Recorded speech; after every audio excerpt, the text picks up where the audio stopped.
The Dutch Empire did not emerge from royal ambition or defeat alone. It began as a rebellion, a calculated defiance against one of Europe's most powerful monarchies. Between 1568 and 1602, the northern provinces of the Low Countries transformed from subjects of the Spanish crown into an independent republic that would shape global trade, politics, and finance for centuries. This segment examines the revolt's roots, the struggle for sovereignty, and the political innovation that followed. In the mid-16th century, the 17 provinces of the Low Countries, today's Netherlands, Belgium, Luxembourg, and parts of northern France and western Germany, were under the rule of King Philip II of Spain. These provinces were among the wealthiest regions in Europe. Cities like Antwerp and Amsterdam were hubs of textile production, shipping, and finance. Their prosperity rested on trade networks that linked the Baltic, North Sea, and Mediterranean. Yet beneath this wealth lay tension. The Dutch provinces had long traditions of local autonomy and self-government. Each province had its own estates, assemblies of nobles, clergy, and burghers that guarded local privileges. Philip II's efforts to centralize authority and impose stricter control clashed with this tradition. Religion deepened the divide. Protestant ideas, especially Calvinism, had spread quickly across the Low Countries. Philip, a devout Catholic, saw religious dissent as heresy and a direct challenge to royal power. His governor-general, the Duke of Alba, was sent in 1567 to crush the unrest. Alba established the Council of Troubles, known among locals as the Council of Blood, which executed thousands of suspected rebels and heretics. Economic pressures compounded the crisis. Heavy taxation, particularly the introduction of the 10th penny, a 10% sales tax, angered merchants and artisans. The Spanish military presence drained local resources and bred resentment. By 1568, rebellion had turned from discontent into war. The revolt began under the leadership of William of Orange, known later as William the Silent, a nobleman who opposed Spanish absolutism. His forces launched raids from German territory, marking the start of what became known as the 80 Years' War. The early years were marked by failure. Spanish forces, disciplined and well-funded, crushed most uprisings. But the rebels persisted. In 1572, a turning point came when the Sea Beggars, Dutch privateers loyal to the rebel cause, captured the port of Brielle. This victory inspired other towns in Holland and Zeeland to join the revolt. Soon after, the states of Holland recognized William of Orange as their leader. The rebellion gained political structure and financial support, enabling more coordinated resistance. The Spanish army retaliated harshly. The sack of Antwerp in 1576, where thousands were killed, horrified Europe and pushed even loyal provinces toward unity. That same year, representatives from all 17 provinces signed the Pacification of Ghent, calling for the expulsion of foreign troops and the restoration of provincial rights. However, unity was short-lived. The southern provinces, largely Catholic, reconciled with Spain through the Union of Arras, 1579. The northern, mostly Protestant provinces responded with their own alliance. The Union of Utrecht, signed on January 23, 1579. This agreement became the constitutional foundation of the Dutch Republic.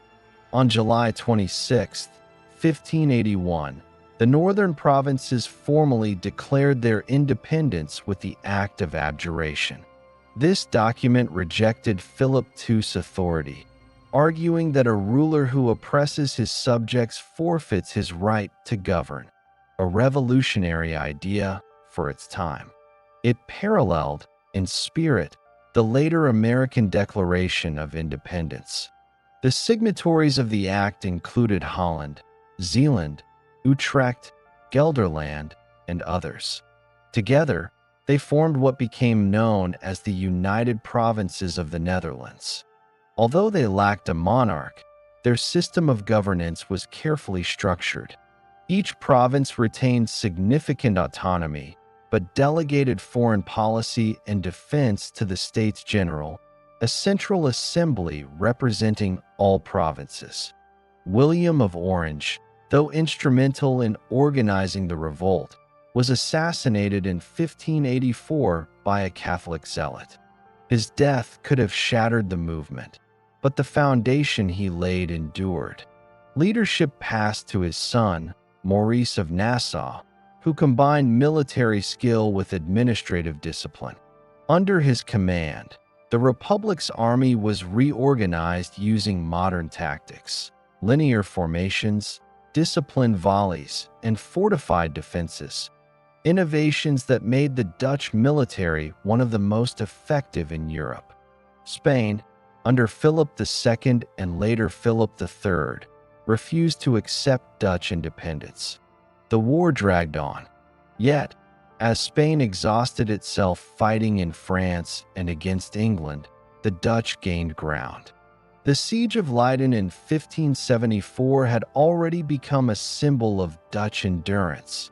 By the 1590s, victories at Breda, 1590, and Groningen, 1594, confirmed the military strength of the Republic. Maurice's campaigns systematically pushed Spanish forces south, securing most of the northern provinces by the turn of the century. Economically, the Dutch began to outpace their enemies. Antwerp, once the leading trade city of northern Europe, fell under Spanish control in 1585, prompting thousands of merchants and skilled workers to flee north to Amsterdam. This migration shifted the economic center of Europe. Amsterdam's merchants reinvested in shipping, finance, and long-distance trade. The city's port became the lifeline of the new republic. With the closure of the Scheldt River, cutting Antwerp off from the sea, Amsterdam inherited its role as Europe's trading capital.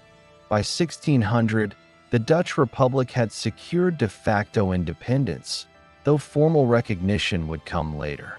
What made this republic exceptional was its social and economic structure. Unlike monarchies, power in the Netherlands rested largely with merchant elites and provincial leaders. The stadtholder, the military and political head in each province, held authority, but decisions were made through councils and assemblies. This decentralized governance allowed flexibility and local autonomy, reducing internal conflict and encouraging innovation. Religious tolerance, while not absolute, was far greater than in most European states. Calvinism was dominant, but Catholics, Jews, and other Protestants found space to live and trade, provided they remained discreet. This atmosphere attracted skilled immigrants, financiers, and thinkers from across Europe, including French Huguenots, Portuguese Jews, and English dissenters. The Republic's economy thrived on three pillars: trade, shipbuilding, and finance. Dutch shipyards produced the Flight, a cargo vessel cheaper to build and operate than its rivals. Its design, broad hull, shallow draft, and reduced crew, gave the Dutch a commercial edge.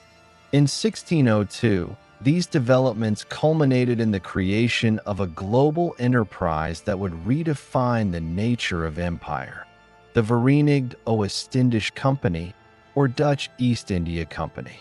Between 1581 and 1602, Amsterdam transformed from a modest port into Europe's commercial and financial capital. The city's population grew rapidly as refugees from the south brought wealth and expertise.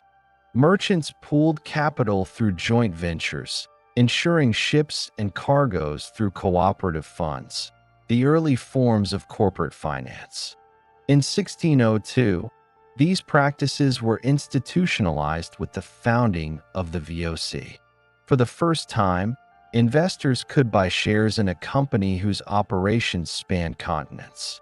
The Amsterdam Exchange Bank, Wisselbank, established in 1609, soon became the financial backbone of global trade, providing stable currency conversion and credit. Though slightly beyond our time frame, its roots were already visible by 1602. Dutch innovation extended to cartography, navigation, and engineering. Mariners like Willem Barents and Olivier van Noort undertook daring voyages seeking northern and western routes to Asia. Their expeditions not only expanded geographic knowledge, but laid the foundation for overseas enterprise. By the early 17th century, the Dutch Republic stood as a new kind of power, not imperial in the old feudal sense, but commercial and maritime. Its wealth came from trade rather than land, and its legitimacy rested on collective governance rather than divine right. The revolt had reshaped Europe's political map. The Dutch challenge to Spanish dominance weakened Habsburg control in northern Europe and inspired later independence movements. The principles of self-determination and resistance to tyranny expressed in the Act of Abjuration echoed far beyond the Netherlands. The establishment of the Verenigd Oost-Indisch Company, VOC, or Dutch East India Company, in 1602 marked a turning point in global commerce. It was not only the foundation of Dutch overseas expansion, but also the creation of a new economic system that would dominate world trade for more than a century. The VOC represented the union of private capital, state backing, and military capability, a model that combined commercial ambition with imperial function. Between 1602 and 1621, the Dutch transformed from rebels on the periphery of Europe into a maritime power challenging both Spain and Portugal across the seas of Asia. By the early 17th century, Dutch merchants had already begun exploring Asian trade independently. Following the success of Cornelis de Houtman's voyage to Indonesia in 1595 to 1597, multiple small companies formed in different Dutch cities, including Amsterdam, Rotterdam, and Middelburg, to compete for the spice trade. Their rivalry drove up costs and reduced profits. To resolve this problem, the States General of the Netherlands, the governing assembly of the Dutch Republic, decided to consolidate all competing ventures into a single national company. On March 20th, 1602, it granted a charter to the VOC. This charter gave the company exclusive trading rights east of the Cape of Good Hope and west of the Strait of Magellan for a period of 21 years. The VOC was unique for its time. It was granted sovereign powers. It could make treaties, build forts, maintain armies, and wage war in the name of the Dutch Republic. Its structure as a joint stock company meant that investors pooled money to fund large expeditions, and profits or losses were shared proportionally. This system allowed for massive capital accumulation and distributed risk, a major innovation in early modern finance. The company was governed by a board known as the Heren 17, Lord 17, representing 6 regional chambers, or kamers, located in Amsterdam, Zeeland, Delft, Rotterdam, Hoorn, and Enkhuizen. The Amsterdam chamber held the largest share and dominated decision-making. The capital raised at its founding amounted to 6.5 million guilders, an unprecedented sum for the time. The VOC thus became the first permanent joint stock corporation and the first company to issue tradable shares, effectively creating the world's first stock exchange in Amsterdam. The VOC's first fleets departed soon after its creation. They were large and heavily armed, signaling that commerce and defeat would proceed together. In 1605, Dutch forces under Stephen van der Hagen captured the Portuguese fort at Ambon in the Moluccas, Maluku Islands, securing a foothold in the lucrative spice trade. The Moluccas were the world's primary source of cloves and nutmeg, commodities that commanded enormous prices in Europe. The Portuguese had dominated this trade since the early 16th century, but their control was weak, and local rulers sought new alliances. The Dutch offered trade partnerships, but also imposed their authority by force when necessary.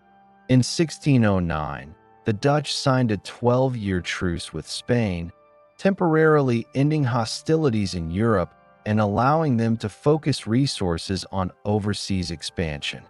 During this period, the VOC established a series of trading posts and fortifications throughout Asia. These included outposts in Bantam, Java, Ternate, Moluccas, and along the coasts of India and Ceylon, Sri Lanka. Navigation and cartography were central to the company's success. Dutch maps, based on data from explorers and navigators, became the most accurate in the world. The VOC's captains were required to keep detailed logs, which contributed to a growing repository of geographic knowledge that gave the company a competitive advantage. The core of the VOC's early activity was the control of the spice trade. Spices such as cloves, nutmeg, and mace were essential in Europe for food preservation and medicine, and their prices were extremely high. Initially, the Dutch relied on cooperation with local rulers, signing treaties that guaranteed exclusive trading rights in exchange for protection or payment. However, competition with the Portuguese and the English East India Company, EC, founded in 1600, soon made military control a necessity. The company established Ambon as its first major administrative center in Asia. In 1611, it built Fort Victoria, consolidating its position against both Portuguese and local opposition. The Dutch also expanded to the Banda Islands, the only source of nutmeg and mace. The Banda Islands campaign revealed the VOC's willingness to use force to secure a monopoly. When the inhabitants resisted exclusive trade terms, Dutch Governor-General Jan Pieter Cohen ordered a violent suppression. Although the major massacre would occur later in 1621, the groundwork for such coercion was laid during this early period of the company's operations. The company's profits were extraordinary. A single successful voyage could yield returns of 200 to 300%. This attracted continuous investment and allowed the VOC to maintain large fleets, armies, and fortified bases throughout Asia. The Dutch faced competition not only from the Portuguese, but also from the English. Both nations sought to dominate the spice markets and establish secure trade routes to Asia.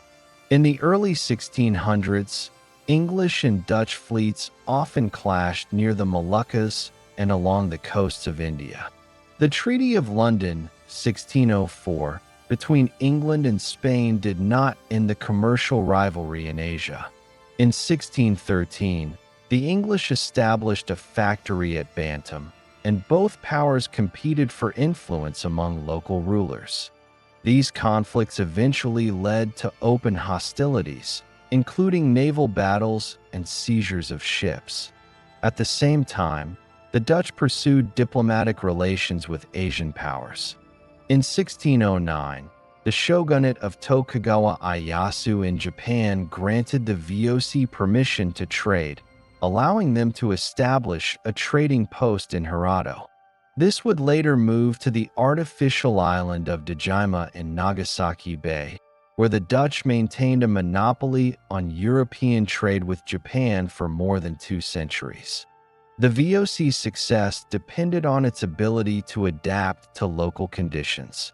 Company officials learned Malay and other regional languages, negotiated with local princes, and established mixed communities of Dutch, Eurasian, and Asian peoples. By the early 1610s, it became clear that the company needed a central headquarters to coordinate its growing network. The site chosen was Jayakarta on the northwest coast of Java, a small port under the control of the Sultanate of Banten. In 1611, the VOC established a trading post there. Tensions with local authorities increased, leading to a confrontation in 1618 to 1619. Governor-General Jan Pieterszoon Cohen, who had returned to the Netherlands in 1617, came back to Asia with reinforcements. In 1619, he captured and destroyed Jayakarta, founding a new city in its place, Batavia. Batavia became the administrative and logistical center of the Dutch East Indies. From this base, the VOC coordinated trade throughout Asia, from the Persian Gulf and India to China and Japan. Its strategic location on the Sunda Strait allowed control over maritime routes connecting the Indian Ocean to the South China Sea. Batavia was designed as a fortified city modeled after Dutch urban planning, with canals, warehouses, and defensive walls. It became a European enclave in Asia, home to merchants, soldiers, and administrators, as well as large numbers of enslaved and indigenous laborers who maintained the port and surrounding plantations. The VOC operated through a strict administrative hierarchy. The Governor-General, based in Batavia, oversaw all company operations east of the Cape of Good Hope. Local commanders managed regional outposts. Decisions on trade, military action, and diplomacy were coordinated between Batavia and the Heren 17 in the Netherlands. Each trading post, known as a factory, was both a commercial and a political entity. Company officials maintained warehouses for goods, negotiated contracts, and managed supplies for the fleets. These posts were heavily fortified, reflecting the constant threat of rival powers and local uprisings. The company's financial system was equally advanced. All goods shipped from Asia were auctioned in Amsterdam. Spices, textiles, porcelain, and tea flooded European markets, generating enormous profits. Dutch ships traveled in large convoys for protection, sailing the established Cape route. The journey from the Netherlands to Batavia could take 6 to 9 months. Navigation was aided by advances in cartography and the development of the Dutch East India route, which used the strong westerly winds of the southern Indian Ocean to shorten travel time. The VOC's rise was supported by the unique structure of the Dutch Republic. The decentralized government allowed merchants to operate with relative freedom. The financial system in Amsterdam provided the credit and investment necessary for long-distance trade. The 12 Years' Truce, 1609 to 1621, with Spain gave the Dutch an opportunity to consolidate their overseas interests. Although hostilities would resume later, this period of peace in Europe coincided with rapid expansion in Asia. While Spain and Portugal continued to rely on state-funded empire building, the Dutch model was corporate and profit-driven. The VOC's ability to combine commerce and sovereignty gave it greater flexibility and efficiency. It operated independently but served the broader interests of the Dutch Republic by weakening Iberian dominance and enriching the homeland through customs and taxes. By 1621, the VOC had established a network that stretched from Africa to Japan. Dutch ships traded pepper and textiles in India, spices in the Moluccas, silk in China, and silver in Japan. Each region supplied goods that were exchanged within the system, creating an interlinked global economy. The company also operated way stations at the Cape of Good Hope and along the coasts of Africa for resupply. These outposts became crucial for sustaining the long voyages between Europe and Asia. Through control of shipping lanes and strategic ports, the Dutch displaced Portuguese influence across much of the Indian Ocean. Within 2 decades of its founding, the VOC had become the largest maritime enterprise in the world. Its model, corporate governance, shareholding, and armed trade, would later influence other European colonial ventures. The period between 1602 and 1621 thus marks the rise of the Netherlands as a global maritime power. The consolidation of private enterprise into the VOC, the establishment of Batavia, and the creation of fortified trade routes transformed the Dutch Republic from a regional state into a worldwide commercial empire governed not by kings, but by merchants and shareholders. By 1621, the Dutch Republic had already secured its position in Asia through the VOC. Attention turned westward, toward the Atlantic world.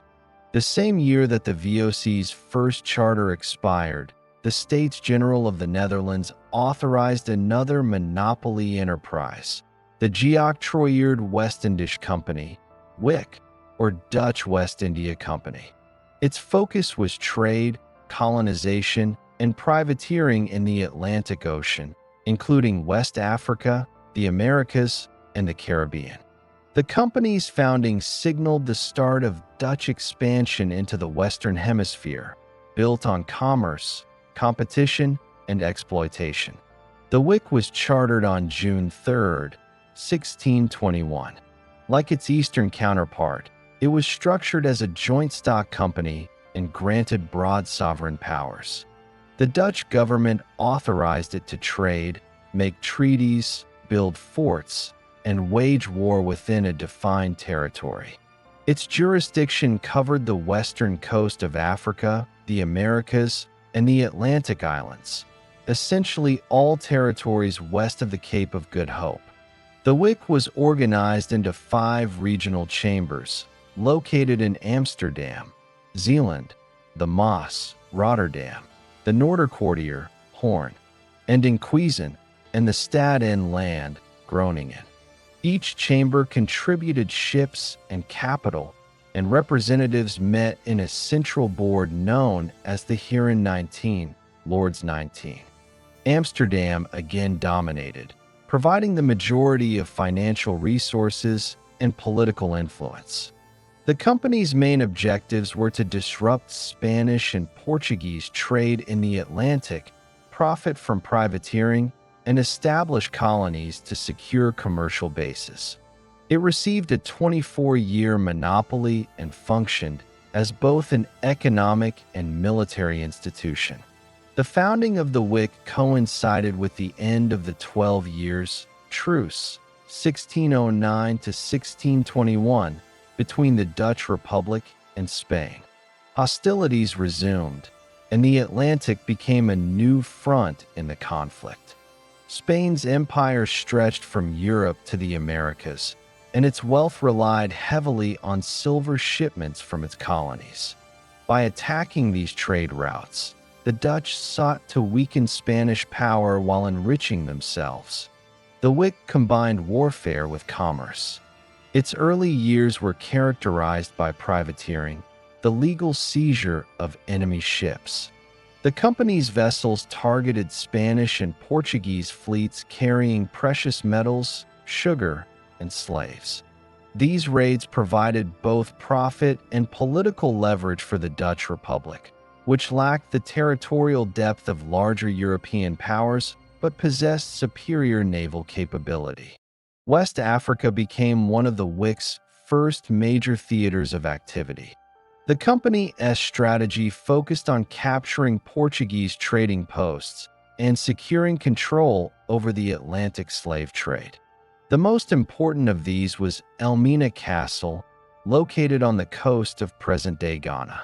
In 1637, a WIC expedition under Admiral Cornelis Joel captured Elmina from the Portuguese after a sustained assault. This gave the Dutch control over one of the main ports used for the export of enslaved Africans.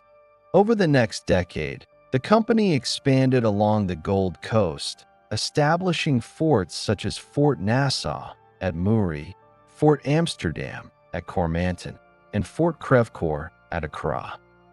These forts became part of a system through which enslaved Africans were traded for European goods, firearms, textiles, alcohol, and metal tools, and then transported to the Americas to labor on plantations.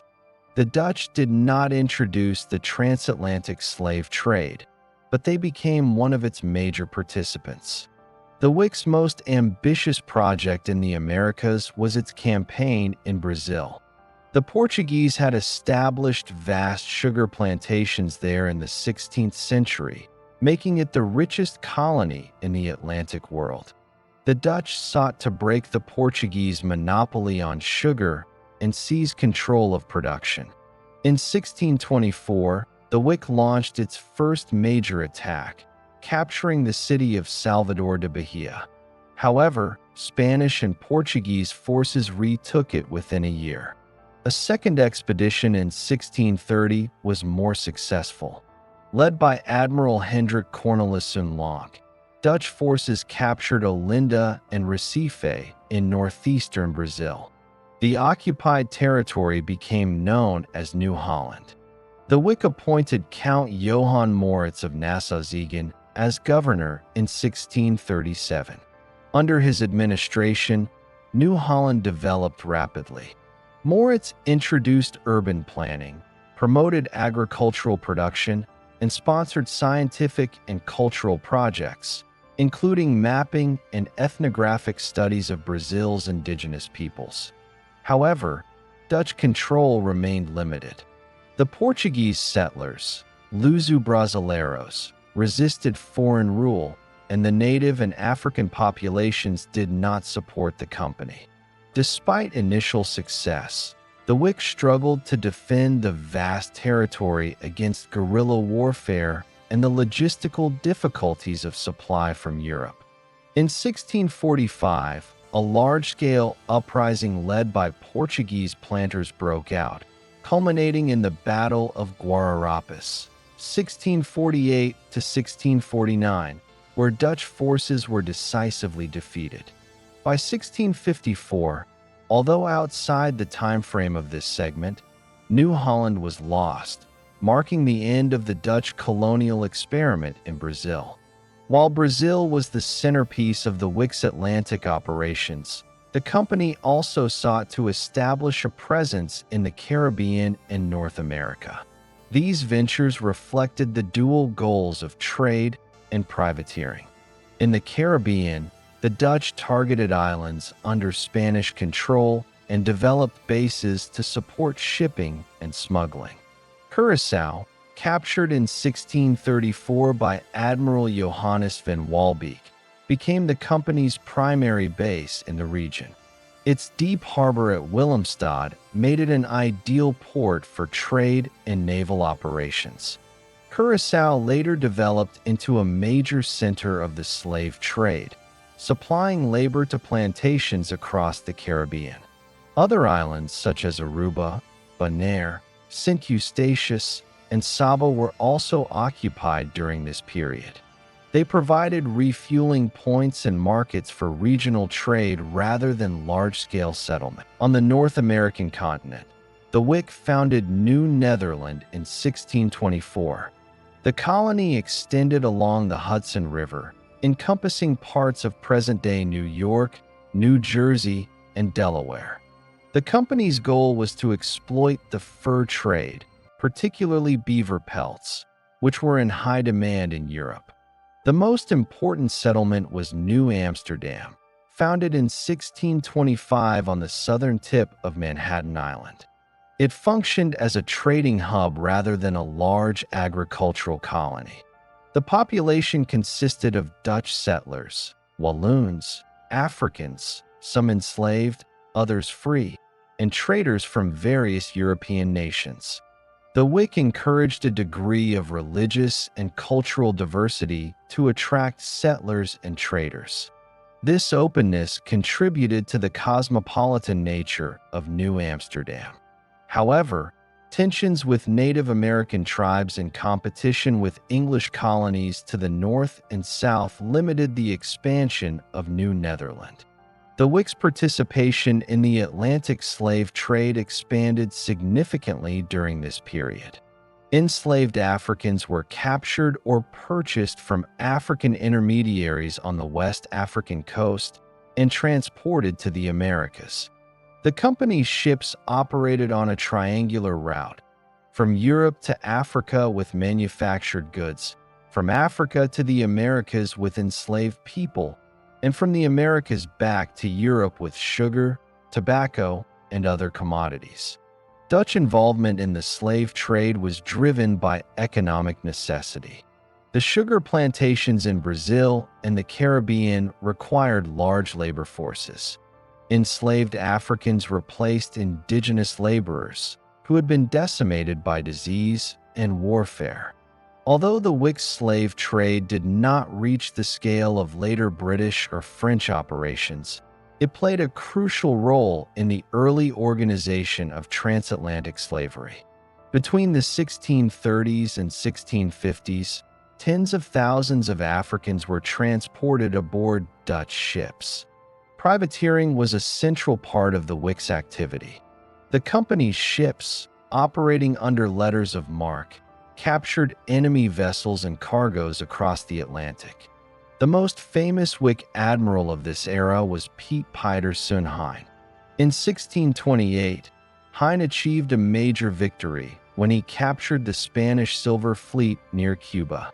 The fleet was carrying treasure from the Americas to Spain, silver and gold extracted from Mexico and Peru. Hein's capture yielded over 11 million guilders, an immense sum that revitalized the company's finances and funded further operations.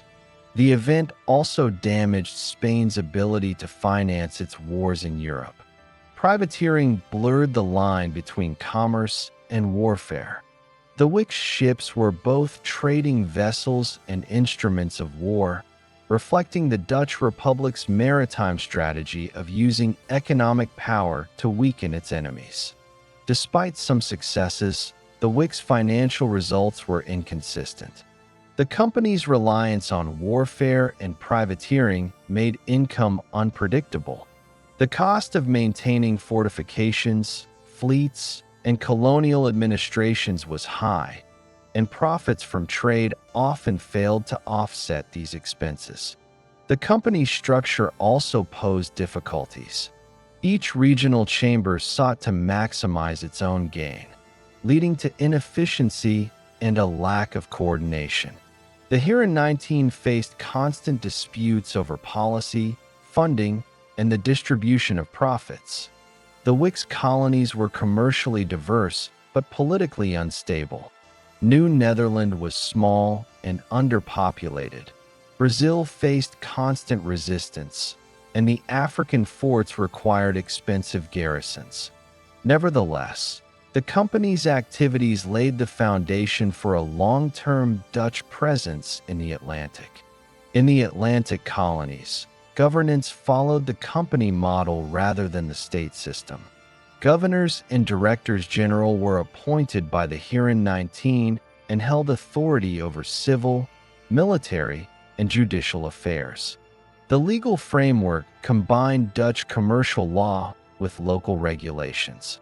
Colonists were subject to company ordinances, and trade was strictly controlled. Smuggling was common, as settlers often sought better prices from other European traders. In Brazil, the administration under Johan Moritz attempted to balance economic interests with local cooperation, introducing municipal councils and religious tolerance. In contrast, New Netherlands leadership was more autocratic, leading to disputes between settlers and officials. In both Africa and the Americas, the Dutch engaged with indigenous populations primarily through trade. On the African coast, they negotiated with local rulers for the right to build forts and trade in enslaved people and gold. These relationships were often based on mutual economic benefit, but could turn violent if agreements broke down. In North America, relations between the Dutch and Native American tribes, such as the Lenape and the Mohawk, were mixed.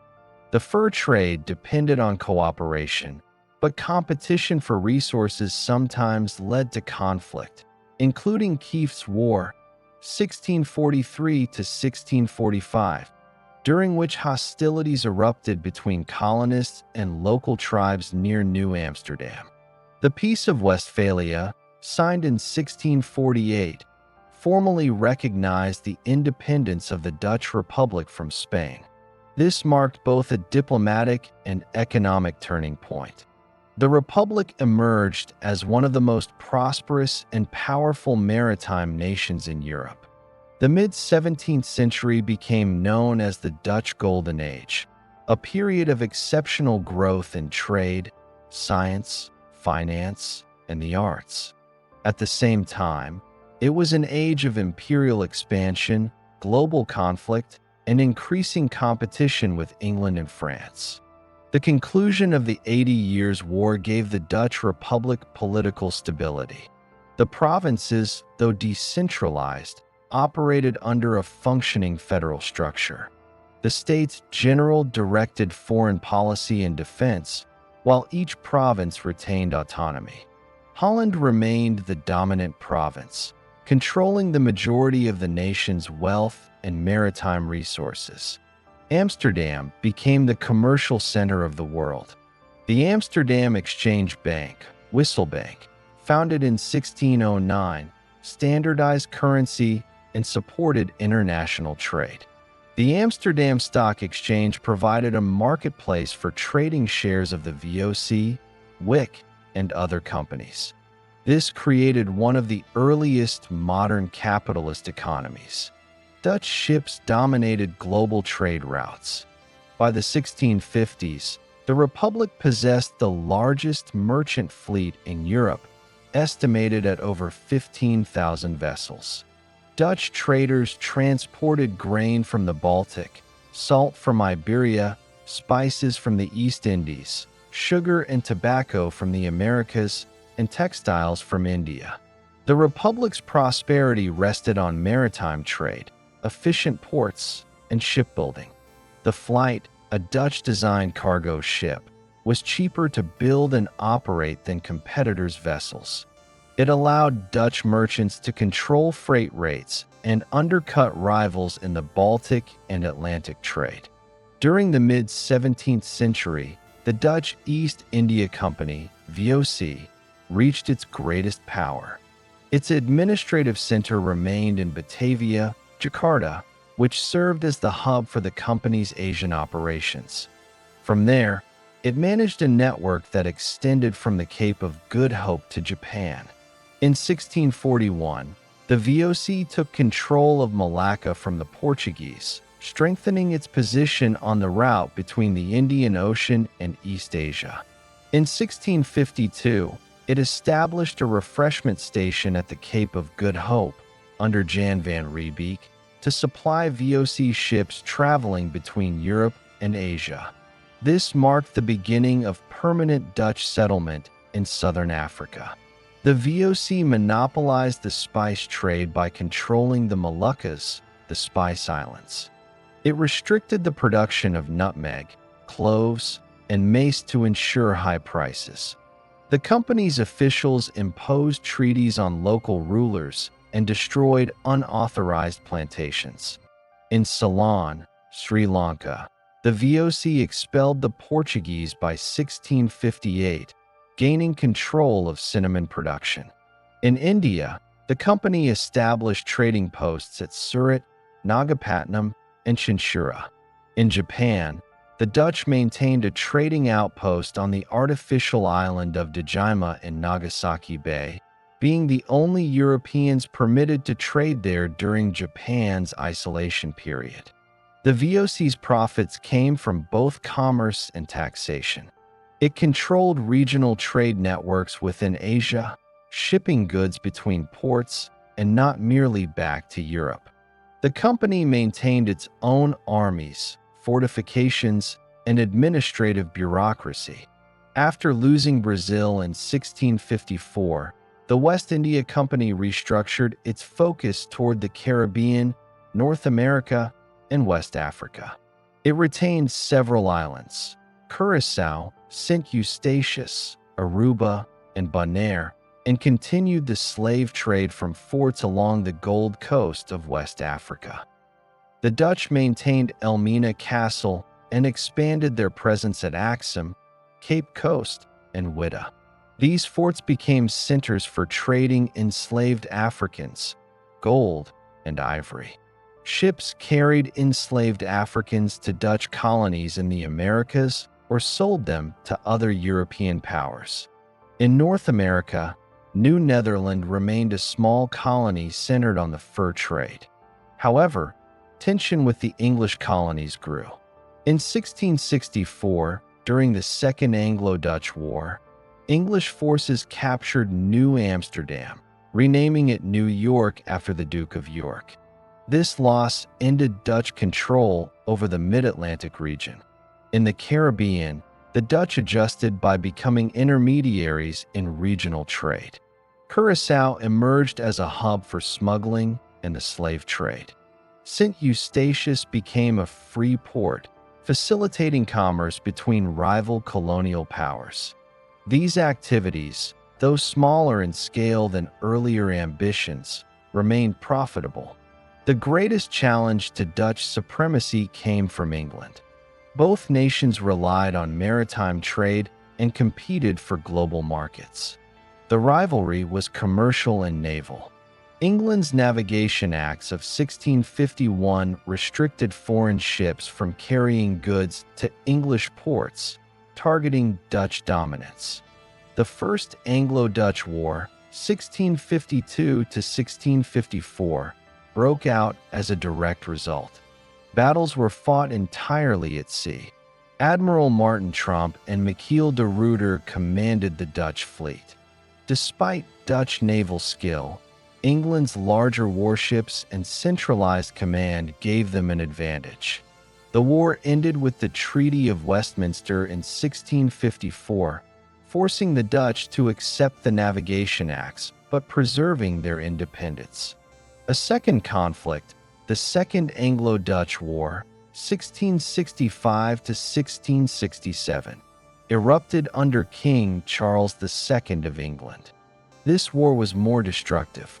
English forces seized New Netherland in 1664, while Dutch Admiral Michiel de Ruyter retaliated by raiding the English coast in 1667, destroying ships in the Medway River. The war concluded with the Treaty of Breda, 1667, under which England retained New Netherland, but the Dutch kept Suriname and other colonial gains. A third confrontation, the Third Anglo-Dutch War, 1672 to 1674, formed part of a larger coalition war involving France. During this period, known in the Netherlands as the Disaster Year, Rampjaar, French armies invaded from the south while English fleets attacked from the sea. The Dutch managed to defend themselves through flooding defensive lines and naval resistance. The Treaty of Westminster, 1674, ended hostilities, restoring trade and confirming the territorial status quo. These wars shifted the global balance of power. While the Dutch maintained commercial influence, England began to emerge as a dominant naval power. The late 17th century was marked by continuous European warfare.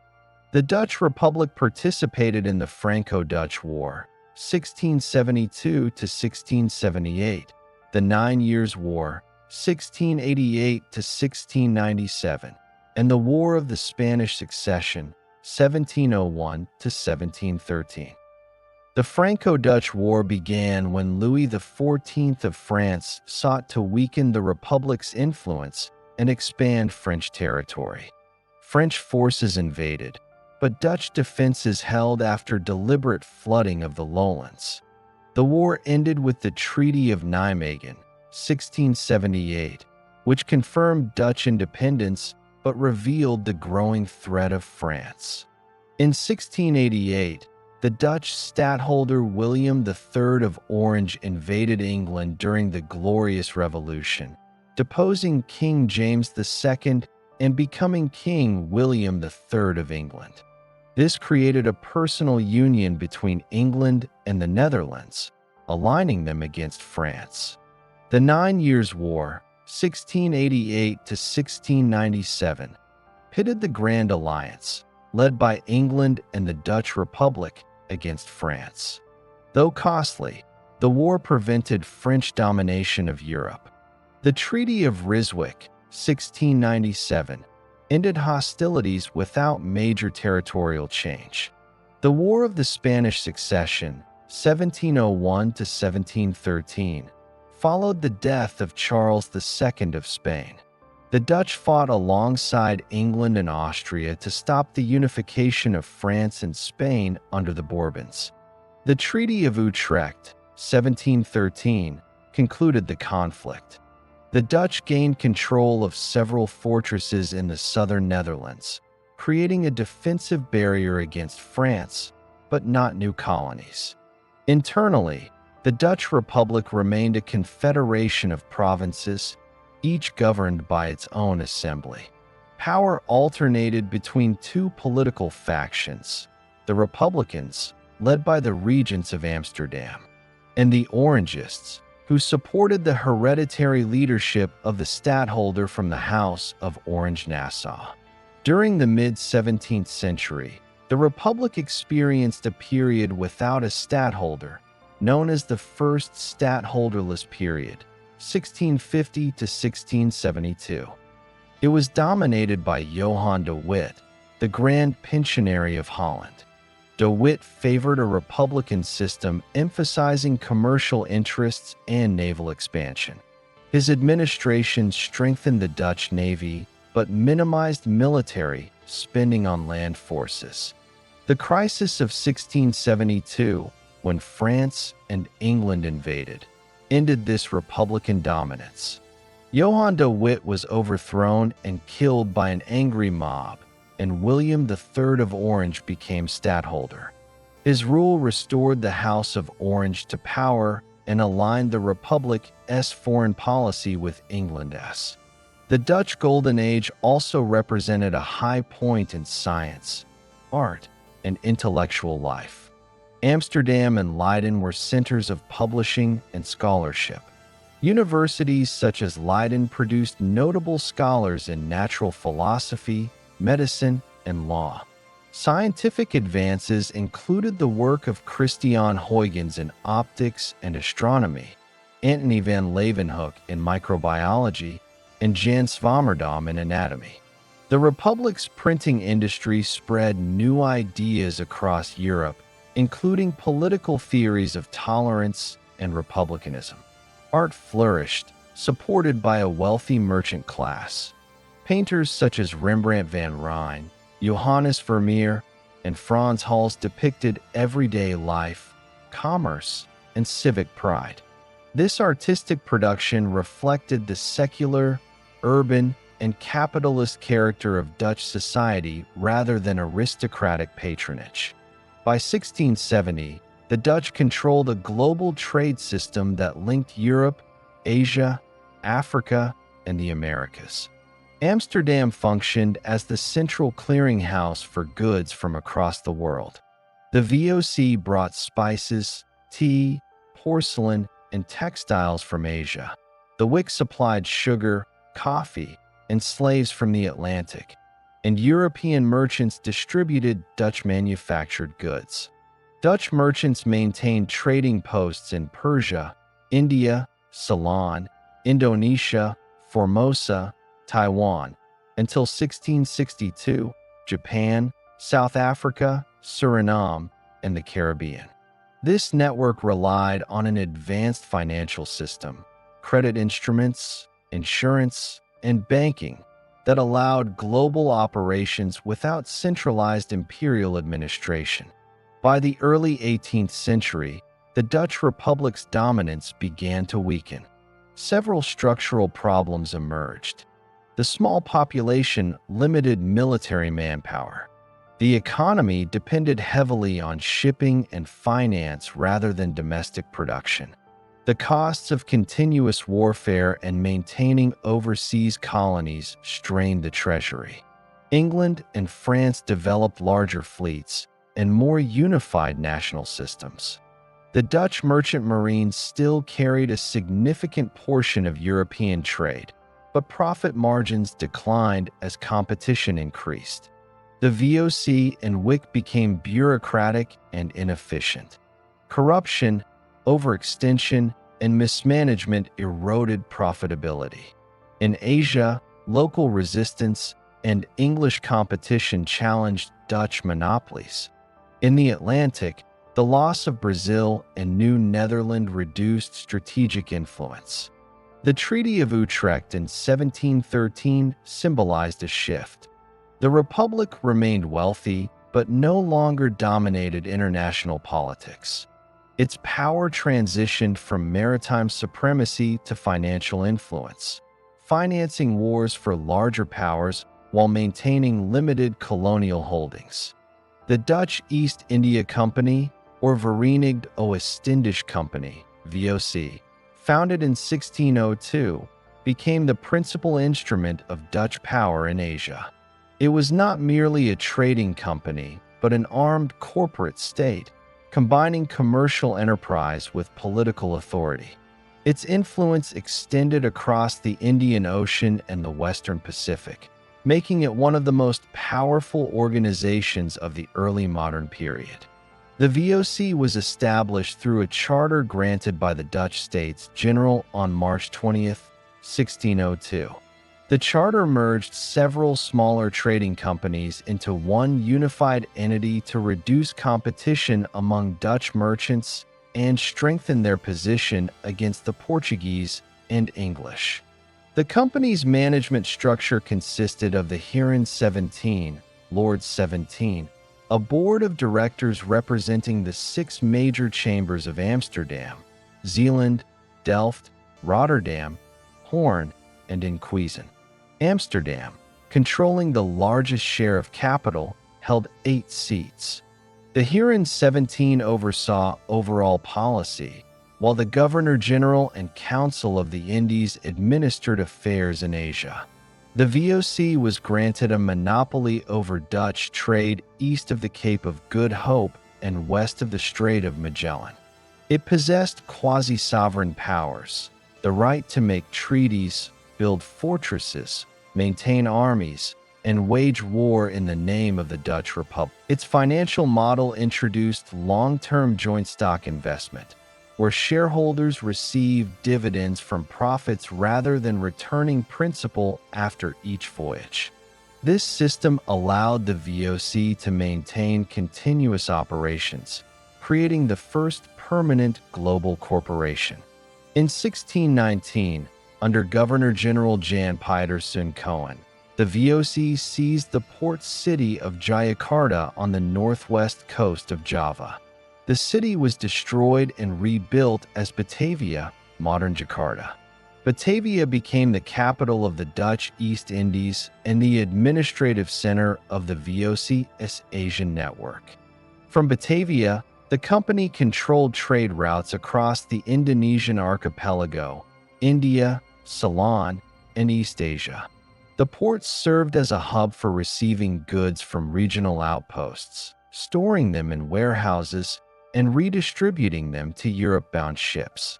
Cohen's rule set the tone for VOC governance, commercial profit enforced through military power.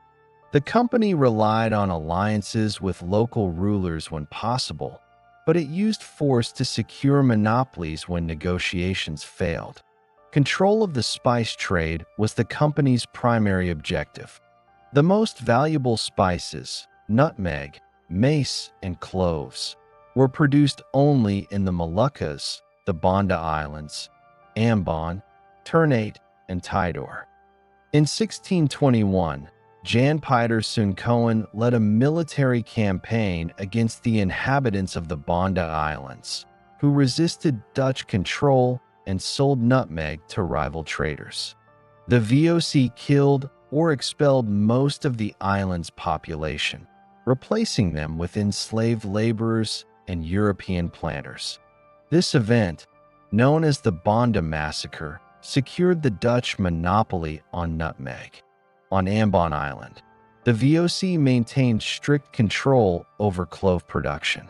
In 1623, an incident known as the Amboina Massacre occurred when Dutch officials executed 10 English traders accused of conspiracy. The event caused lasting hostility between the English and Dutch companies. The VOC imposed treaties on local rulers in Ternate and Tidore, forcing them to deliver spices exclusively to Dutch warehouses. Unauthorized trade was punished by destroying plantations. Through these policies, the company eliminated most Portuguese influence and constrained English expansion in Southeast Asia for several decades. Beyond the Indonesian archipelago, the VOC expanded westward. In India, it established trading posts in Surat, 1616, Pulicat, 1610, Nagapattinam, and Chinchura in Bengal. These settlements allowed access to Indian textiles, saltpeter, and indigo, which were traded for spices, silver, and other Asian goods. The VOC also founded a base in Ceylon, Sri Lanka. From 1638 to 1658, the Dutch waged a campaign against the Portuguese with the support of the Candian Kingdom. By 1658, they had expelled the Portuguese entirely and controlled the island's cinnamon trade. Ceylon became one of the VOC's most profitable possessions. In 1641, Dutch forces captured Malacca from the Portuguese, securing a vital choke point between the Indian Ocean and the South China Sea. This gave the company dominance over the maritime route linking Europe and East Asia. The company also maintained trading links with Persia, operating from Bandar Abbas, where it traded Dutch woolens and Indian textiles for Persian silk. To support its Asian operations, the VOC established a refreshment station at the Cape of Good Hope in 1652. Under Jan van Riebeeck, this post served as a supply base for ships traveling between Europe and Asia. The fertile land surrounding Table Bay provided vegetables, fruit, and meat for passing fleets. Gradually, settlers known as free burghers established farms in the area, forming the nucleus of the future Cape Colony. The company imported enslaved laborers from Madagascar, India, and Indonesia to work on these farms. Although the Cape was originally intended as a logistical stopover, it evolved into a permanent settler society with its own local dynamics and conflicts. In East Asia, the Dutch pursued trade with China and Japan, though both nations limited foreign contact. In China, the VOC traded primarily from Formosa, Taiwan, where it established a base at Fort Zeelandia in 1624. The Dutch used Taiwan to trade Chinese silk for Japanese silver and Southeast Asian spices. However, Chinese resistance intensified under the Ming loyalist leader Zheng Qinggong, Koxinga, who expelled the Dutch in 1662. In Japan, the Dutch were confined to Dejima, a small artificial island in Nagasaki Harbor, from 1641 onward. They were the only Europeans allowed to remain in Japan after the Sakoku Isolation Edicts. Dutch merchants provided Japanese officials with scientific and geographical knowledge from Europe, a field known as Rangaku, Dutch learning. The Japan trade was profitable in silver and copper, even under strict regulation. The VOC's strength rested not only in its European imports, but also in its intra-Asian trade. The company transported goods between Asian markets, textiles from India to Indonesia, spices from the Moluccas to Persia, and sugar from Batavia to Japan. This triangular commerce allowed the company to earn Asian silver and gold without relying solely on European capital. It also established a self-sustaining economic system linking regional economies under Dutch control. The VOC standardized measures, maintained secure shipping lanes, and introduced accounting systems that modernized trade administration across Asia. VOC governance in Asia was authoritarian and hierarchical. The Governor-General, based in Batavia, oversaw provincial councils in Ceylon, the Moluccas, Coromandel, Bengal, and the Cape. Each outpost operated under a resident or commander responsible for trade, defense, and taxation. European officials formed the top tier of administration, supported by local intermediaries, translators, and soldiers. The company employed tens of thousands of Asians in military, agricultural, and domestic roles.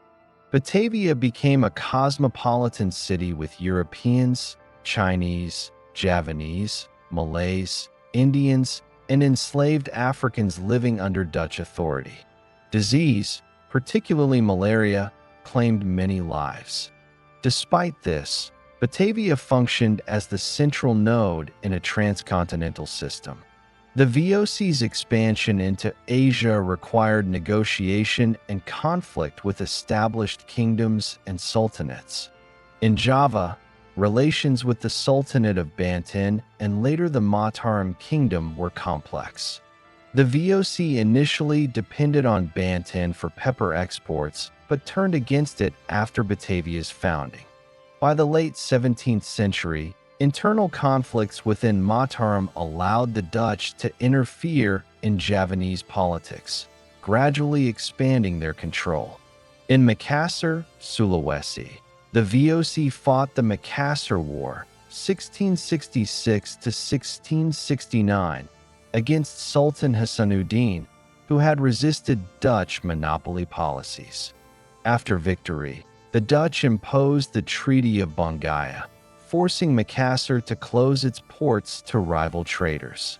In the Malay archipelago, local rulers often signed exclusive treaties under military pressure. These agreements typically guaranteed Dutch purchase rights and prohibited independent trade. The VOC's financial success depended on controlling production and trade at every stage. It imposed monopolies, collected taxes, and operated plantations through forced labor. In the Moluccas and Ceylon, the company managed spice and cinnamon cultivation. In Java, it engaged in the coffee trade by purchasing crops from local rulers. In the 18th century, coffee from the Priangan region of West Java became a major export. The VOC issued dividends regularly in the 17th century, with returns sometimes exceeding 20% annually. However, profits began to decline after 1700 as costs rose and markets became saturated. By the 18th century, several structural weaknesses undermined the company. Corruption and mismanagement spread among officials. Private trade by employees diverted profits from company accounts. Administrative bureaucracy slowed decision-making. Competition from the English East India Company, EDC, intensified, especially after the EIC established dominance in India. British control over Bengal after 1757 shifted the balance of power in Asia, giving Britain access to vast revenues and resources. The VOC also suffered from local resistance. Rebellions occurred in the Moluccas and Java, where the company's control was resented. Financially, the company faced rising military costs and declining spice prices.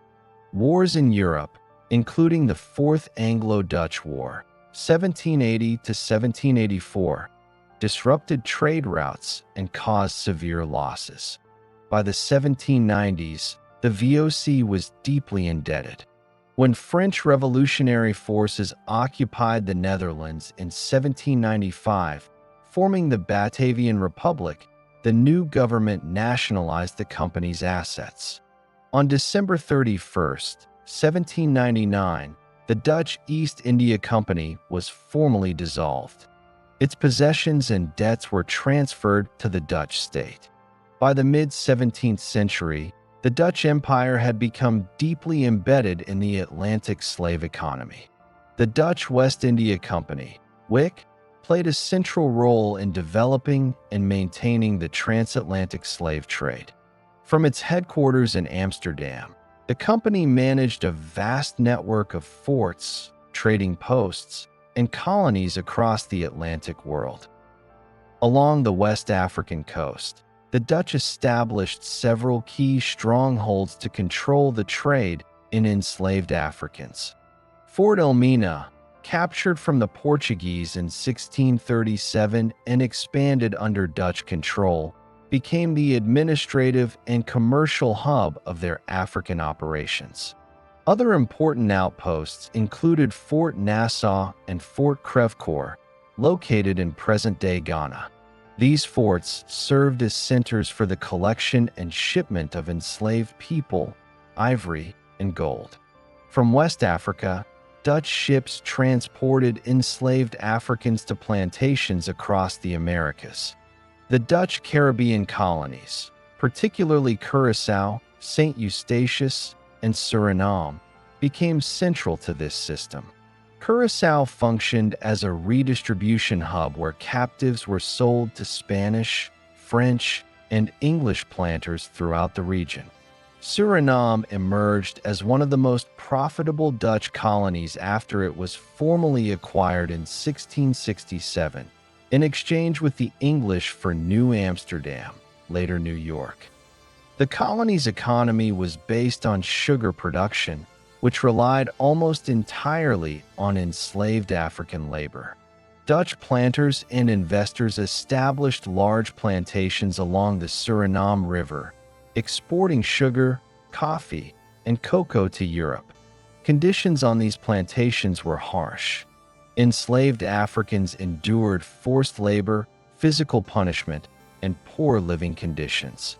Resistance took many forms, including uprisings, sabotage, and escape into the dense forests. Communities of escaped slaves, known as Maroons, established independent settlements in the interior of Suriname. These groups maintained African cultural traditions and engaged in periodic conflict with colonial authorities. In southern Africa, the Dutch Cape Colony, established in 1652 by the VOC as a supply station for ships traveling between Europe and Asia, evolved into a settler society. The VOC imported enslaved laborers from Madagascar, East Africa, and Southeast Asia to work on farms and in households. Over time, a mixed population of settlers, enslaved people, and free non-Europeans developed, forming the basis of the Cape's social structure. The Cape Colony also became an important node in Dutch global trade. It provided agricultural products, livestock, and ship repairs for VOC vessels. The expansion of European settlement displaced indigenous Khoisan communities, leading to conflict and the gradual loss of land and autonomy. By the late 18th century, the Dutch Atlantic network was both profitable and increasingly contested. The WIC faced financial difficulties due to mismanagement, corruption, and the growing competition from other European powers, particularly Britain and France.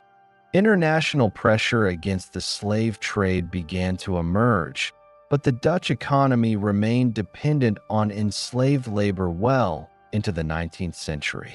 Through its African forts, Caribbean colonies, and South American plantations, the Dutch Empire created a transcontinental system linking Europe, Africa, and the Americas. This system generated significant wealth for the Netherlands, but was sustained through the exploitation and forced labor of enslaved Africans and indigenous peoples across the Atlantic world. During the 18th century, the Dutch Empire entered a period of gradual decline. The Republic faced growing competition from Britain and France, whose naval strength and colonial expansion began to surpass that of the Netherlands. The once dominant Dutch merchant fleet struggled to maintain its position in global trade as economic and political pressures mounted. European conflicts repeatedly disrupted Dutch commerce. The War of the Spanish Succession, 1701 to 1714, placed a strain on Dutch finances and exposed the limitations of its military power. Although the Dutch remained part of the Grand Alliance against France, the war weakened their economy and diminished their influence in European diplomacy. The maintenance of fortifications and overseas garrisons further increased financial burdens. Throughout the first half of the century, Dutch trade networks continued to function, but competition from Britain's emerging colonial system reduced profit margins. The British Navigation Acts limited Dutch access to foreign markets, while French privateers targeted Dutch merchant shipping. The Dutch relied increasingly on banking, shipping services, and insurance to sustain their economy rather than direct control of trade routes. The mid-18th century brought further challenges through the War of the Austrian Succession, 1740 to 1748, and the Seven Years' War, 1756 to 1763. Both conflicts disrupted shipping and exposed the Netherlands' military vulnerability. Unlike earlier centuries, the Dutch Republic could no longer project significant power overseas or protect its colonies effectively. By the late 18th century, internal divisions compounded external pressures. The Dutch Republic faced political fragmentation between the ruling regent class and reformist movements seeking greater participation in government. Economic stagnation, corruption, and declining naval investment eroded public confidence in the state's leadership. The Fourth Anglo-Dutch War, 1780 to 1784, was a major turning point. Sparked by Dutch support for the American Revolution through trade with the rebels, Britain declared war and swiftly destroyed Dutch maritime capacity. Dutch colonies, including St. Eustatius, were captured, and trade routes were severely disrupted. The war demonstrated the Republic's inability to defend its global interests. In 1795, French revolutionary forces invaded the Netherlands, ending the Dutch Republic and establishing the Batavian Republic under French influence. This marked a fundamental shift in Dutch governance. Many colonial territories were seized by Britain during this period, including Ceylon, the Cape Colony, and parts of the Caribbean. British naval superiority ensured that Dutch possessions could not be reclaimed. During the Napoleonic Wars, 1799 to 1815, the Netherlands became part of the French imperial system. Napoleon created the Kingdom of Holland in 1806, ruled by his brother Louis Bonaparte, before annexing the territory directly into the French Empire in 1810. Dutch overseas trade nearly collapsed due to the British naval blockade and the disruption of shipping routes. When Napoleon was defeated in 1815, the Congress of Vienna re-established the Kingdom of the Netherlands, combining the northern and southern provinces into a single state.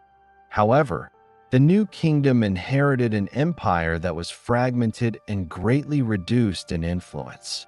Britain retained control of key territories captured during the wars, including the Cape Colony and Ceylon, leaving the Dutch with primarily their possessions in the East Indies and parts of the Caribbean. By the end of this period, the Netherlands had transitioned from a leading maritime and commercial power to a secondary colonial state. Its global network survived, but was now confined to a smaller number of economically vital colonies. The shift marked the end of Dutch dominance in global trade and the beginning of a new phase centered on administrative consolidation and recovery under the restored monarchy. After the fall of Napoleon and the Congress of Vienna in 1815, the Kingdom of the Netherlands was formally established under King William I. The new monarchy aimed to rebuild national strength, restore economic stability, and reassert control over surviving colonies. The empire, though smaller, remained globally dispersed, with the Dutch East Indies as its primary source of wealth and influence. In the early 19th century, the Netherlands focused on reorganizing its colonial administration. The Dutch East Indies, encompassing most of present-day Indonesia, became the economic center of the empire. Dutch rule there was initially unstable. After the defeat of Napoleon, local resistance and administrative inefficiency weakened Dutch authority. However, under Governor-General Herman Willem Dendels, 1808 to 1811, and later British administrator Sir Thomas Stamford Raffles, 1811 to 1816, the islands saw major administrative and infrastructural reforms. When the Dutch regained control in 1816 following British occupation, they retained parts of these reforms but re-established strong central authority from Batavia. To generate revenue and rebuild national finances, the Dutch government introduced the cultivation system, cultuurstelsel, in 1830 under Governor-General Johannes van den Bosch. The policy required Indonesian peasants to devote 1/5 of their land and labor to export crops such as coffee, sugar, indigo, and later tea. These goods were sold to the Dutch state, which profited from re-exporting them to Europe. The system provided enormous financial returns for the Netherlands, stabilizing the kingdom's economy and funding public works at home. However, the cultivation system caused widespread hardship among local populations. Peasants were often forced to grow export crops instead of food, leading to famine and social dislocation in regions such as Java. While Dutch officials defended the policy as necessary for rebuilding the empire, reports from colonial administrators and missionaries documented the human cost. In the Netherlands, criticism gradually increased, especially after the publication of the novel Max Havelaar, 1860, by Edouard Douze Dekker, which exposed the exploitation and abuses under colonial rule. Beyond Indonesia, Dutch interests in Africa and the Americas evolved during this period. The Cape Colony, once a key Dutch settlement and supply point for Asia-bound ships, had been ceded permanently to Britain in 1814. The Dutch presence in southern Africa was limited to the Boer population, descendants of earlier settlers, who began migrating inland during the Great Trek, 1835 to 1846, to escape British control.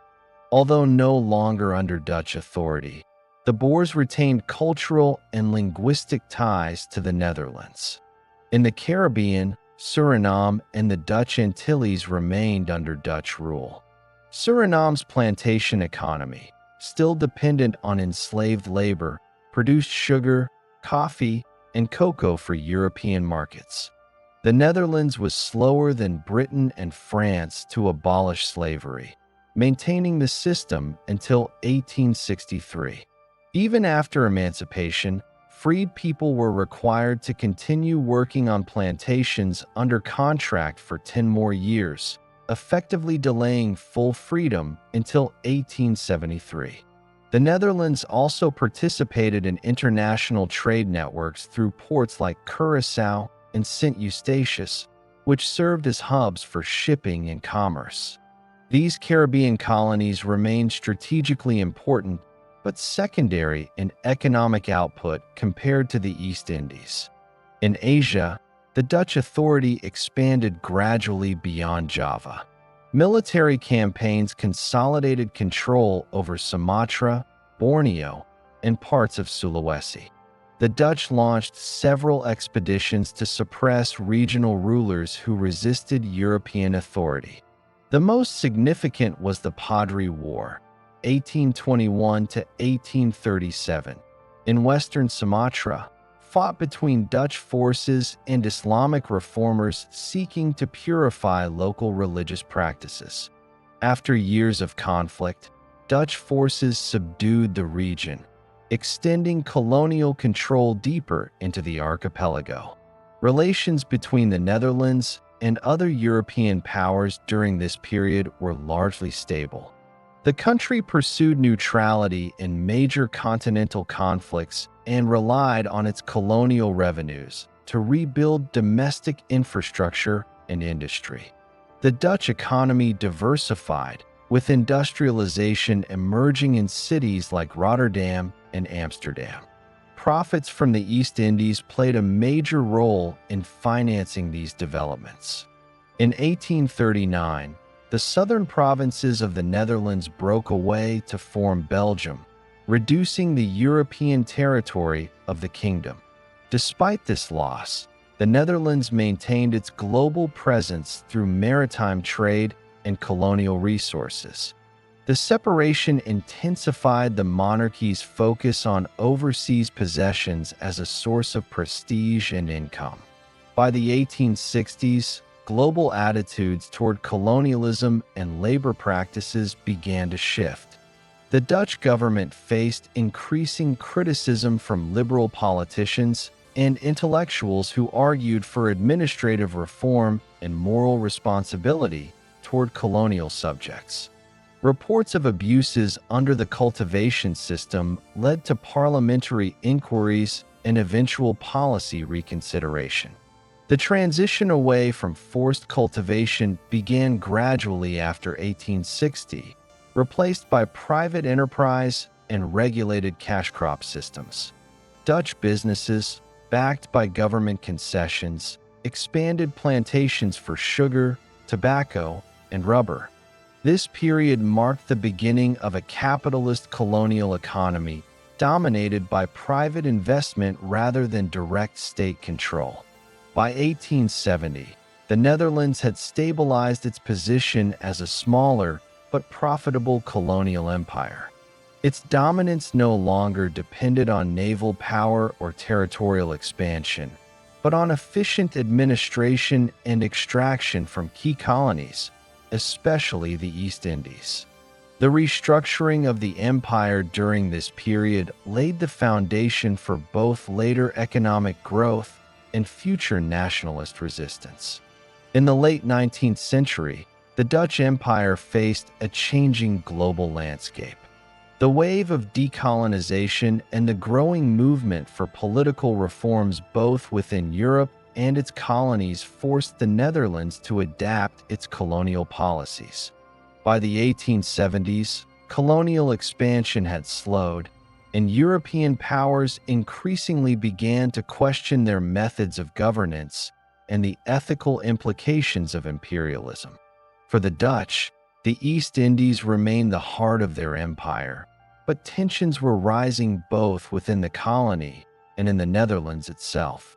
In the Dutch East Indies, the early part of the 19th century had been characterized by the forced cultivation system, which had been highly profitable but was criticized for its exploitation of the local population.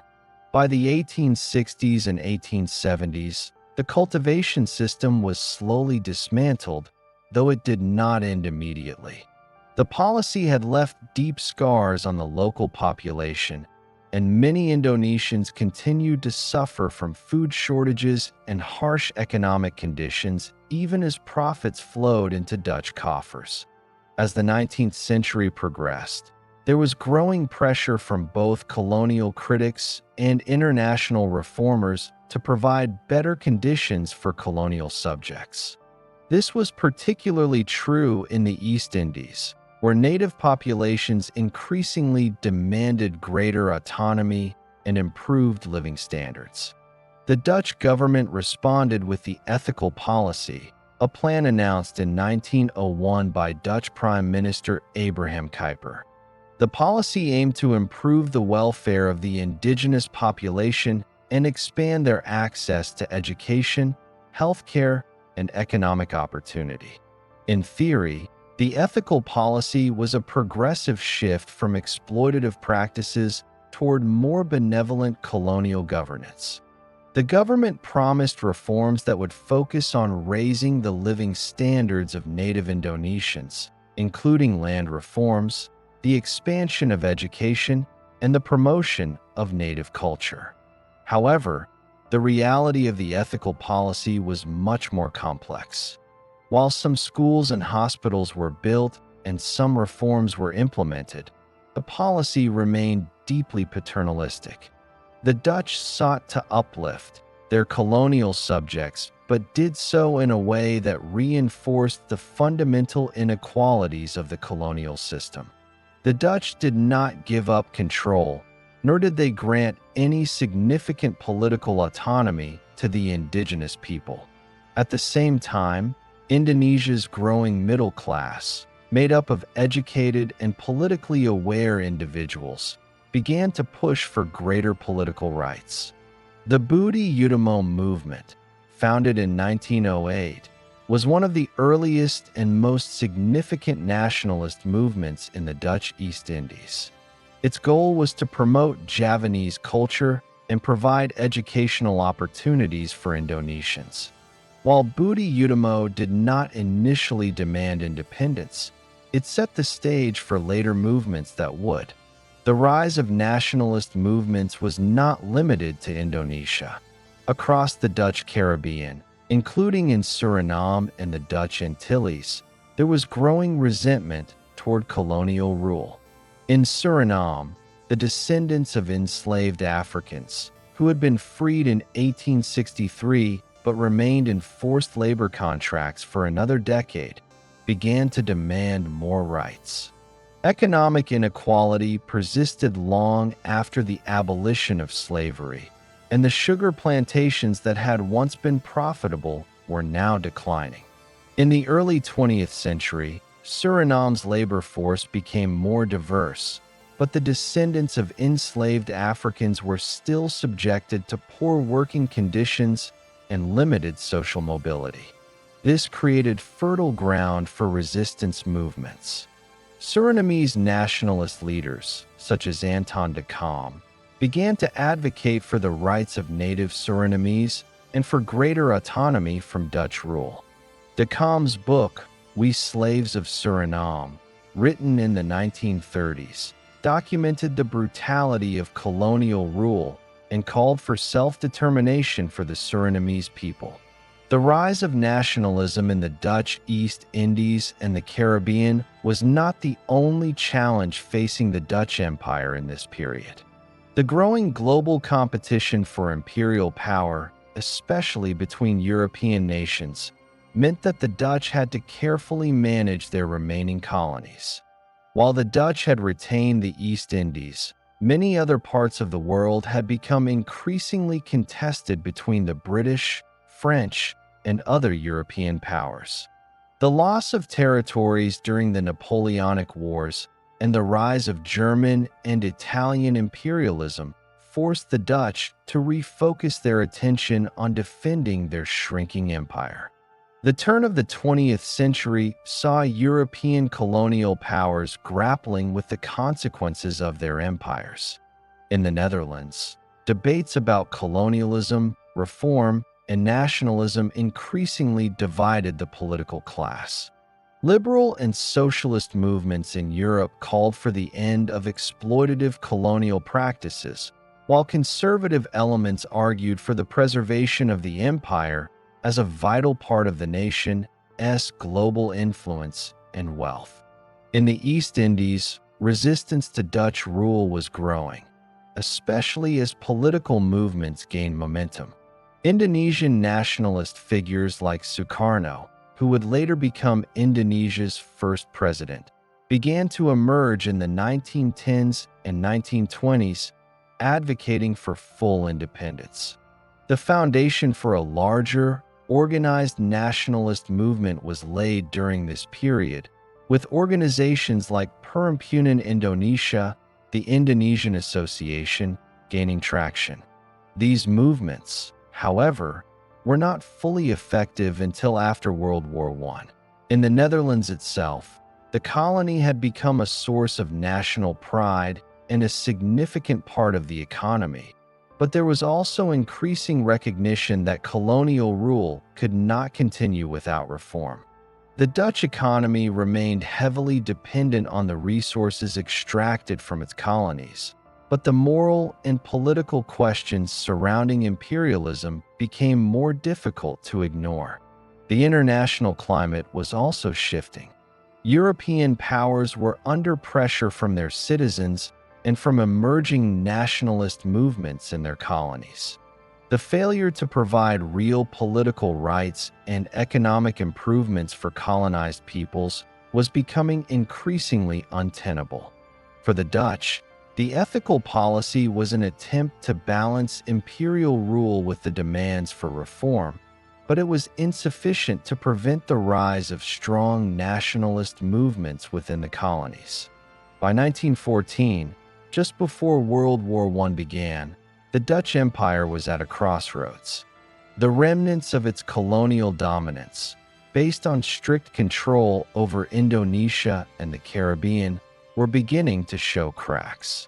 The rise of nationalism, economic challenges, and international pressure would continue to shape the future of the Dutch Empire. The idea of reform, however well-intentioned, was not enough to stave off the larger forces of resistance that would ultimately lead to the end of Dutch colonial rule in the 20th century. The early 20th century marked a period of profound transformation for the Dutch Empire, primarily as a result of two world wars and the changing dynamics of colonialism. While the Netherlands maintained its neutrality during World War I, the impact of the war on global trade, colonial administration, and European power structures was undeniable. However, it was the Second World War that proved to be a decisive turning point for both the Dutch Republic and its overseas empire. During World War I, 1914 to 1918, the Netherlands, like many European nations, remained neutral. Despite this, the war had significant economic effects on the Dutch Empire. The Netherlands was cut off from many traditional markets and faced disruptions in international trade. Its colonies, particularly the Dutch East Indies, were vital to the war effort, providing raw materials and essential commodities.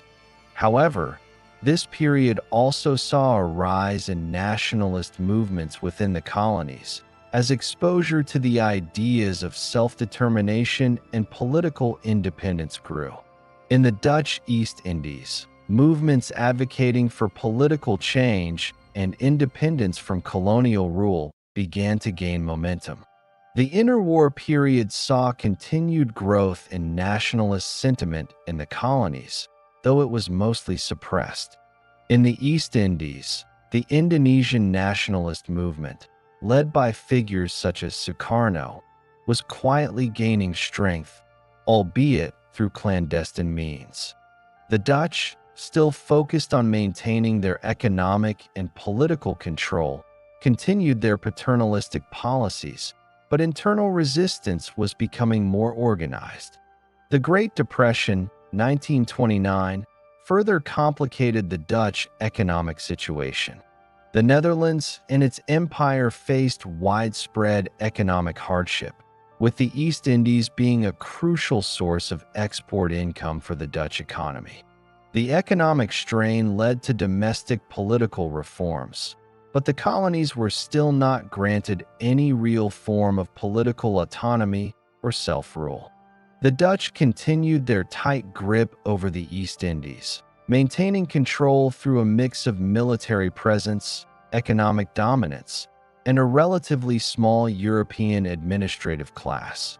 World War II had far-reaching consequences for the Dutch Empire, particularly in the East Indies. The Netherlands, like much of Europe, was caught off guard by the rise of Nazi Germany and the subsequent invasion of its neighbors. On May 10, 1940, German forces invaded the Netherlands, leading to the occupation of the country. The Dutch royal family fled to London, and the Dutch government in exile formed a new government. At the same time, the Japanese began their expansion into Southeast Asia. In 1942, Japan launched a series of military campaigns to capture key territories in the region. The Dutch East Indies was a primary target due to its vast resources, particularly oil, which were essential for the Japanese war effort. On March 8, 1942, Dutch forces in the East Indies surrendered to the Japanese. Over the next 3 years, the Dutch East Indies became a major battleground, and the region's population suffered greatly under Japanese occupation. The Japanese occupation severely weakened Dutch authority in the East Indies. While the Japanese initially promised independence to Southeast Asian nations, their true aim was to exploit the region's resources for their own war effort. The brutal occupation led to widespread suffering among the local population. Forced labor, starvation, and atrocities were rampant, with significant loss of life. For the Dutch, the loss of their most important colony was a critical blow. The political and economic structures that had underpinned the Dutch colonial empire in Asia were shattered. The Japanese occupation also had profound effects on nationalist movements in the region.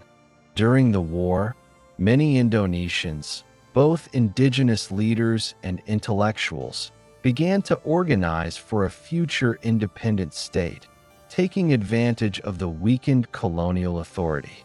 While Japan promised independence, it largely maintained control over the islands, even as they attempted to use local support to maintain order. The experience of wartime occupation contributed to the rise of nationalist sentiment, as many Indonesians began to see the possibility of self-rule. After Japan's surrender in 1945, the Dutch attempted to reassert control over their former colony. However, the political landscape had changed dramatically. On August 17, 1945, 2 days after Japan's surrender, Sukarno and Muhammad Hatta declared Indonesia's independence, marking the start of the Indonesian national revolution. The Dutch, under their newly restored monarchy, sought to reclaim their authority, but the declaration of independence was met with resistance from the Indonesian nationalist forces. The Dutch responded by attempting to re-establish their colonial control through military action. The ensuing Indonesian National Revolution, 1945 to 1949, saw a brutal struggle between the Dutch and Indonesian nationalists. The Dutch launched a series of military operations, known as the Politionele Acties, police actions, aimed at suppressing the independence movement. However, the Indonesian forces, including guerrilla fighters and political leaders, were increasingly successful in resisting Dutch attempts to reassert control. The conflict drew international attention, and pressure from both the United States and the United Nations played a significant role in bringing the two sides to the negotiating table. The war had exhausted Dutch resources, and public opinion in the Netherlands was turning against the war in Indonesia. The international community, particularly the United States, began to demand a peaceful resolution to the conflict. After several years of negotiations, a ceasefire was agreed upon, and the Dutch formally recognized Indonesian independence on December 27, 1949, with the Dutch-Indonesian Round Table Conference, RDC, leading to the transfer of sovereignty. The Dutch East Indies was officially dissolved, and Indonesia became an independent nation.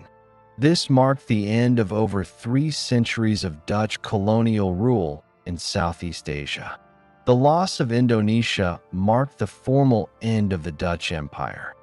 Though the Netherlands still retained some minor overseas territories, such as Suriname and the Dutch Caribbean islands, the significance of the empire had diminished. The political, economic, and social costs of maintaining an empire, especially after the devastation of the World Wars, led to a re-evaluation of the Dutch colonial system. In the Caribbean, the remaining territories of Suriname, Aruba, and the Netherlands Antilles continued under Dutch sovereignty, but their political status began to change. Suriname gained full independence on November 25, 1975, ending the last vestiges of Dutch colonial control in the Americas. The Caribbean territories, including Aruba, Curaçao, and Saint Martin, gained varying degrees of autonomy, with some joining the Kingdom of the Netherlands as self-governing entities, though they remained politically connected to the Netherlands. While the loss of Indonesia represented the definitive end of the Dutch Empire, the Netherlands continued to maintain influence in world affairs, particularly as a member of the European Union and the NATO alliance. The process of decolonization, which accelerated after World War II, reshaped global power structures and marked the end of an era of European imperial dominance. For the Dutch, the colonial experience left a complicated legacy, one that continued to influence Dutch politics, society, and relations with its former colonies in the years to come. Following the loss of Indonesia in 1949, the Dutch Empire's remaining colonial possessions were concentrated in the Caribbean and South America. These territories, which included Suriname and several islands in the Caribbean, marked the final stages of Dutch colonial rule. While the fall of Indonesia represented the end of Dutch dominance in Asia, the Caribbean, and South American colonies would persist as integral parts of the Kingdom of the Netherlands for several more decades. Suriname, a former sugar and coffee-producing colony in South America, had been a part of the Dutch Empire since the 17th century.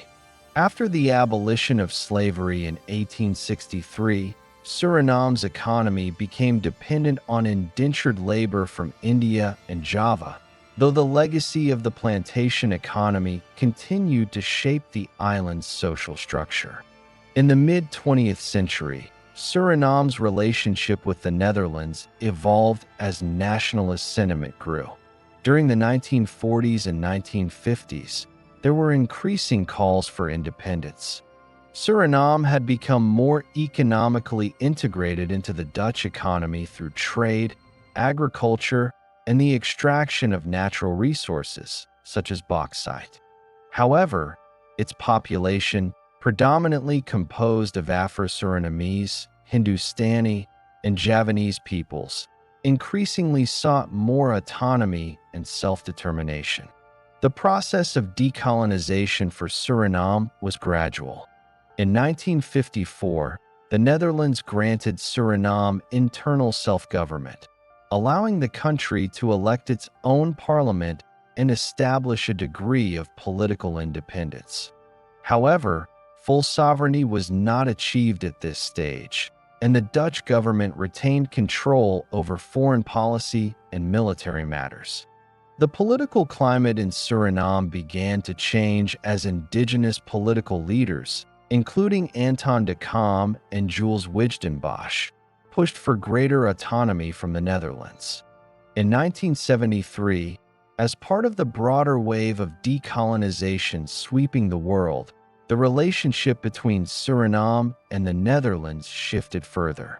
The political pressure from Surinamese nationalist groups and a changing global political landscape made it clear that independence was imminent.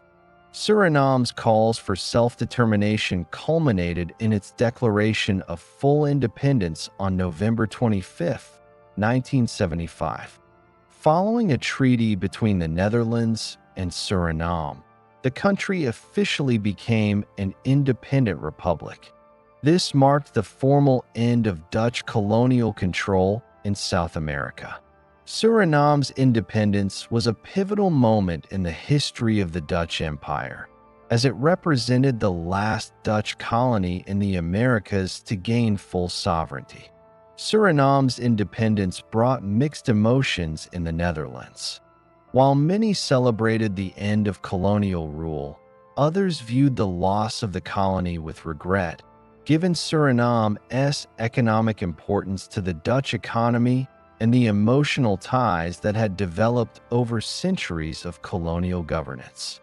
Alongside Suriname, the Dutch retained several territories in the Caribbean, which remained under Dutch sovereignty following the decolonization of Indonesia.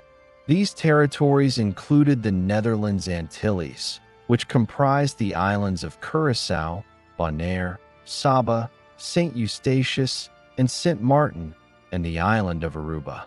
Unlike Suriname, these Caribbean territories did not gain full independence in the immediate post-war period, but their status began to evolve through a series of constitutional and political changes. The Netherlands Antilles had been an important part of the Dutch Empire since the 17th century, particularly for its strategic position in the Caribbean and its role in the transatlantic slave trade.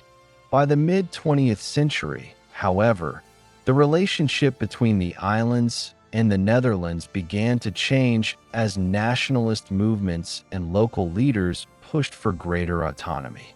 While some leaders on the islands advocated for full independence, others sought closer political and economic ties with the Netherlands within a new political framework. In 1954, the Netherlands granted the Netherlands Antilles a form of internal self-government, although it retained control over foreign affairs, defense, and certain economic matters. The new constitution established the Netherlands Antilles as a political entity within the Kingdom of the Netherlands, with each island granted a degree of local governance. However, tensions between the islands and the Netherlands continued to simmer as demands for full sovereignty persisted on some islands. Aruba, an island off the coast of Venezuela, had a unique political trajectory within the kingdom. It became a separate entity from the Netherlands Antilles in 1986, when it achieved the status of an autonomous member of the kingdom, known as the Country of Aruba. This arrangement allowed Aruba to have its own government, while the Netherlands retained control over defense and foreign policy. The separation of Aruba was part of a broader trend of decolonization and autonomy in the Caribbean and reflected the desire for greater control over local affairs. The Netherlands Antilles, however, remained a united entity for several more decades. Over time, calls for greater autonomy and eventual independence grew, particularly from the island of Curaçao. By the early 21st century, the Netherlands began to reassess its relationship with the Caribbean territories. In 2010, the Netherlands Antilles was officially dissolved.